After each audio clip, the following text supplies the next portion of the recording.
இன்றைய முதல் வாசகம் எண்ணிக்கை நூலிலிருந்து வாசகம். அதிகாரம் 13 வசனம் 1 முதல் 2 முடிய, மீண்டும் 25 முதல் 33 முடிய, மற்றும் அதிகாரம் 14 வசனம் 1 இறைவார்த்தை 26 முதல் 30 முடிய, மற்றும் 34 முதல் 35 முடிய. ஆண்டவர் மோசேயிடம், இஸ்ரேல் மக்களுக்கு நான் கொடுக்கும் கானான் நாட்டை உளவு பார்க்க ஆட்களை அனுப்பு.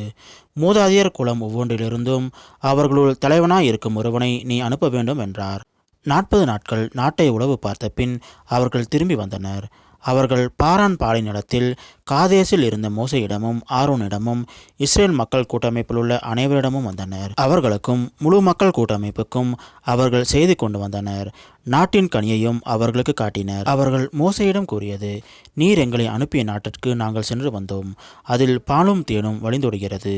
இதுவே அதன் கனி. ஆயினும் அந்நாட்டில் வாழும் மக்கள் வலிமை மிக்கவர்கள். நகர்கள் அரண் சூழ்ந்தவை, மிக பெரியவை. அத்துடன் ஆனாக்கின் வழிமரபினரையும் நாங்கள் அங்கு கண்டோம். அமலேக்கியர் நெகேபு நாட்டில் வாழ்கின்றனர். இத்தியர், எபுசியர், எமோரியர் ஆகியோர் மலைநாட்டில் வாழ்கின்றனர். கானானியர் கடல் அருகிலும் யோர்தானை ஒட்டியும் வாழ்கின்றனர். காலேபு மோசே முன் மக்களை உடனே அமைதிப்படுத்தி, நாம் உடனடியாக போய் நாட்டை பிடித்து கொள்வோம், ஏனெனில் நாம் அதை எளிதில் வென்றுவிட முடியும் என்றார். ஆனால் அவருடன் சென்றிருந்த ஆட்கள், நாம் அம்மக்களுக்கு எதிராக போக முடியாது, ஏனெனில் அவர்கள் நம்மிலும் வலிமை மிக்கவர்கள் என்றனர். இவ்வாறு அவர்கள் உளவு பார்த்து வந்த நாட்டை பற்றி தவறான தகவலை இஸ்ரேல் மக்களுக்கு கொண்டு வந்தனர்.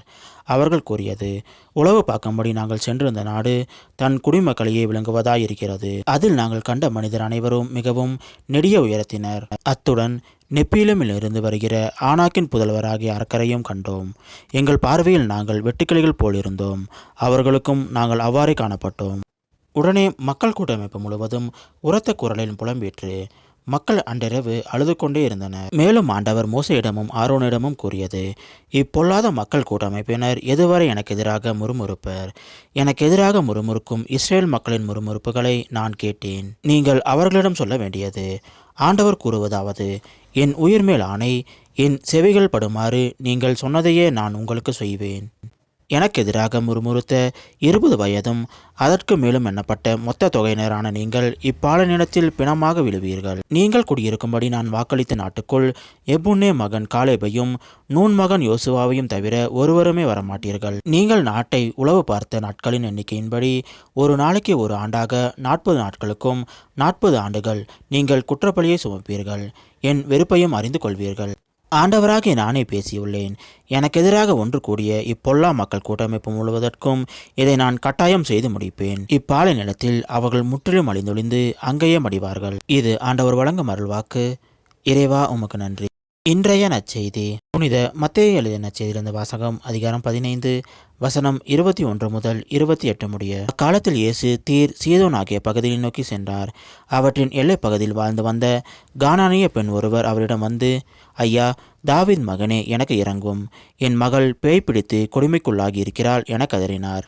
ஆனால் இயேசு அவரிடம் ஒரு வார்த்தை கூட மறுமொழியாக சொல்லவில்லை. சீடர்கள் அவரை அணுகி, நமக்கு பின்னால் கத்திக்கொண்டு வருகிறாரே, இவரை அனுப்பிவிடும் என வேண்டினர். அவரோ மறுமொழியாக, இஸ்ரேல் குலத்தாருள் காணாமல் போன ஆடுகளாய் இருப்போரிடமே நான் அனுப்பப்பட்டேன் என்றார். ஆனால் அப்பெண் அவர் முன் வந்து பணிந்து, ஐயா, எனக்கு உதவியாரலும் என்றார். அவர் மறுமொழியாக, பிள்ளைகளுக்குரிய உணவை எடுத்து நாய்க்குட்டிகளுக்கு போடுவது முறையல்ல என்றார். உடனே அப்பெண், ஆம் ஐயா, ஆனாலும் தங்கள் உரிமையாளரின் மேசையிலிருந்து விழும் சிறு துண்டுகளை நாய்க்குட்டிகள் தின்னுமே என்றார். இயேசு மறுமொழியாக, அம்மா, உமது நம்பிக்கை பெரியது. நீர் விரும்பியவாறே உமக்கு நிகழட்டும் என்று அவரிடம் கூறினார். அந்நேரம் அவள் மகளின் பிணி நீங்கியது. இது கிறிஸ்து வழங்கும் நற்செய்தி. கிறிஸ்துவே, உமக்கு புகழ்.